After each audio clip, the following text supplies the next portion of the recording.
तो गाइज़ आज हम बात करने वाले हैं एसएससी जीडी की वैकेंसी के बारे में, जो लगभग 50,000 प्लस आने वाली है 2027 में। तो उसका पूरा गाइड मैं आज आपको करूँगा कि हाँ उसमें वैकेंसी कितनी है, क्या रिक्रूटमेंट है, क्या एलिजिबिलिटी है और फिजिकल में क्या मांगते हैं, सैलरी कितनी रहती है, सारी चीज़ें आज मैं आपको इस वीडियो में बताने वाला हूँ। तो चलिए शुरू करते हैं। सबसे पहले बात करते हैं एसएससी जीडी वैकेंसी की, जो कि 50,000 प्लस आने वाली है 2027 में। इसमें ये आपकी 10वीं पास वैकेंसी होती है, मतलब इसकी जो एलिजिबिलिटी होती है वो 10वीं पास बच्चे इसको भर सकते हैं। तो इस बार काफ़ी वैकेंसी काफ़ी ज़्यादा आने की संभावना है, क्योंकि लगभग गृह मंत्रालय ने बताया है कि हाँ लगभग 75 से 85,000 पद खाली हैं, जिसमें लगभग हर साल 14,000 कुछ करके SCISF की वैकेंसी आएगी, जो कि लगभग 5 साल आएगी, जिसमें से 2 बार तो आ चुकी है, अभी 3 साल और लगातार 14,000 वैकेंसी CISF की फ़िक्स रहेंगी। बाकी चेंज हुआ करेगी इसमें कई सारी वैकेंसी CRPF, और उसमें अब तो अग्निवीरों को 50% मतलब रिजर्वेशन दिया गया है, लेकिन फिर भी इस बार वैकेंसी बढ़ने के ज़्यादा चांसेस हैं, जो कि 50,000 प्लस रहने ही वाली है। बात करते हैं फॉर्म की, तो इसके फॉर्म लगभग शुरू हो जाएंगे आपके अक्टूबर 2026 तक, और अंतिम तिथि लगभग नवंबर 2026 तक रहेगी। 10वीं पास बच्चे इसको भर सकते हैं, और लगभग जो आयु रहेगी वो आपकी 18 से 23 वर्ष रहेगी, जो कि इसमें सबसे ज़्यादा फोकस किया जाता है युवाओं पर, तो इसलिए 18 से 23 वर्ष इसमें ये आपकी उम्र रहती है। ठीक, चलिए आगे बात करते हैं एग्ज़ाम पैटर्न की। तो लगभग रीजनिंग के इसमें आते हैं लगभग 25 क्वेश्चन, मतलब 20 क्वेश्चन, और इसी में 20 क्वेश्चन रहते हैं मैथ के, 20 ही रहते हैं जीके जीएस के, और हिंदी इंग्लिश आपका ऑप्शनल रहता है। तो आप चाहे हिंदी लेना चाहे तो आप हिंदी ले सकते हैं, इंग्लिश लेना चाहिए तो इंग्लिश ले सकते हैं। बाकी एग्ज़ाम पैटर्न टोटल 1 घंटा आपको मिलेगा, 20-20 सारे क्वेश्चन रहेंगे सबके। ठीक, चलिए आगे बात करते हैं। तो बात करते हैं इसके, अगर आपका एग्ज़ाम हो जाता है तो फिज़िकल की, तो फिज़िकल में बात की जाए दोस्तों अगर, तो फिज़िकल में लगभग 5 किलोमीटर मांगते हैं 2024 में, 2000 मतलब 24 मिनट में। इसमें से और इसमें सारे जो पद रहते हैं वो कांस्टेबल ही रहते हैं, मतलब पद। और इसमें आपकी SI CPO के थ्रू आती है, जो कि SSC कराती है वो भी। तो अगर आप इसमें एक बार हो जाएंगे तो आप एक प्रकार से SI की भी तैयारी कर सकते हैं CPO के थ्रू, जो कि डायरेक्ट CAPF में SI की पोस्ट निकलती है CPO के थ्रू। तो अगर आप SSC GD में हो जाते हैं, मान लीजिए CISF आपको मिल जाती है, तो आपको पढ़ने का अच्छा खासा टाइम मिलता है, जिसके कारण आप आराम से अपनी आगे तैयारी कंटिन्यू कर सकते हैं। बात करते हैं इसमें पोस्टों की, तो इसमें SSF की में रहती है कांस्टेबल, जो कि आपकी मंत्रालय में रहती है, जैसे सचिवालय में दिल्ली में आपकी लगाई जाएगी ड्यूटी, और इसकी वैकेंसी बहुत कम ही आती हैं दोस्तों। फिर बात करते हैं CISF में आपका फैमिली के साथ टाइम स्पेंड अच्छा रहेगा, क्योंकि इसमें फैमिली को भी आप रख सकते हैं क्वार्टर में।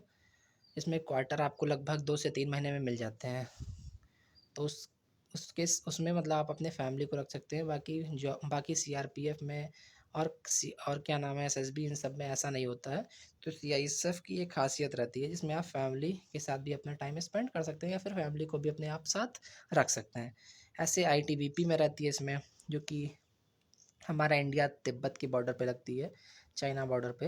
SSB आपकी लगती है नेपाल भूटान के बॉर्डर पे। BSF आपकी लगभग बॉर्डर एरिया में लगती है। इसकी ड्यूटी आपकी कहीं भी लग सकती है, राजस्थान, पंजाब, जितने भी बॉर्डर एरिया हैं उन सब जगह से, उत्तराखंड में लग सकती है।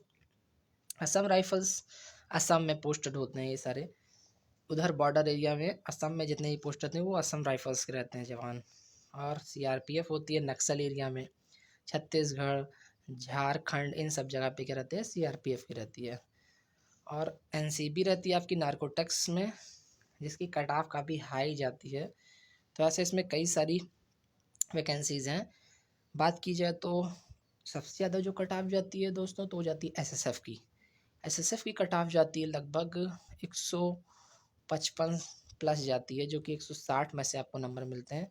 हाँ, मैंने एग्ज़ाम पैटर्न की बात की तो ये सारे क्वेश्चन रहते हैं 2-2 नंबर के, सब में 1/8 की नेगेटिव मार्किंग रहती है।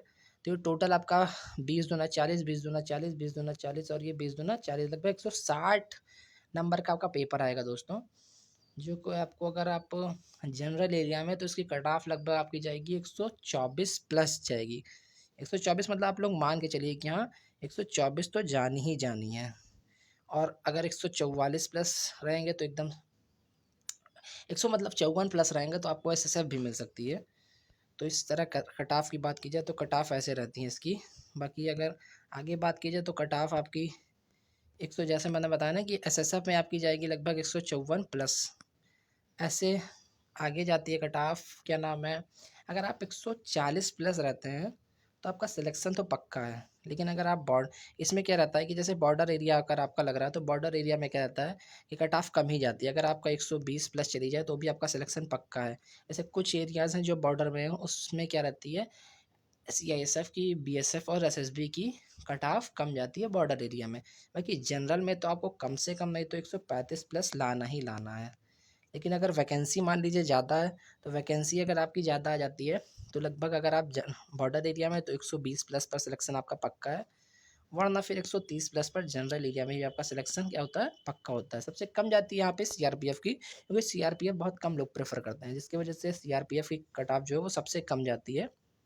इस बार तो जो बॉर्डर एरिया की गई थी वो गई थी 114 प्लस ओबीसी की। जनरल की लगभग 115 प्लस गई थी, जो कि काफ़ी कम नंबर है।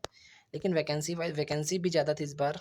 2024 की जो वैकेंसी थी वो काफ़ी कम थी दोस्तों। तो अगर इस बार वैकेंसी भी काफ़ी हाई रहती है तो सिलेक्शन के भी चांस क्या होते हैं, बढ़ जाते हैं।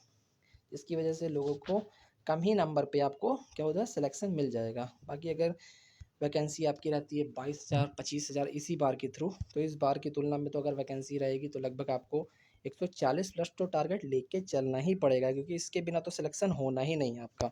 बाकी बात करते हैं सैलरी की इसमें, तो सैलरी आपकी लगभग रहेगी 50,000 प्लस रहती है इसमें सैलरी, क्योंकि 21,700 आपका बेसिक पे रहता है। और उसके बाद डीए टीए सब मिला के सारे मतलब अलाउंसेंस मिला के आपकी लगभग 50 प्लस सैलरी बन जाती है, जो कि एक्स सिटी में रहती है। एक्स सिटी में क्या है, एक्स सिटी में आपकी सैलरी रहती है, क्योंकि एक्स सिटी में क्या रहता है, महंगाई ज़्यादा रहती है, जिसकी वजह से आपको अलाउंस ज़्यादा मिलते हैं। तो उस वजह से आपकी ग्रॉस सैलरी एक 50,000 प्लस बननी ही बननी है।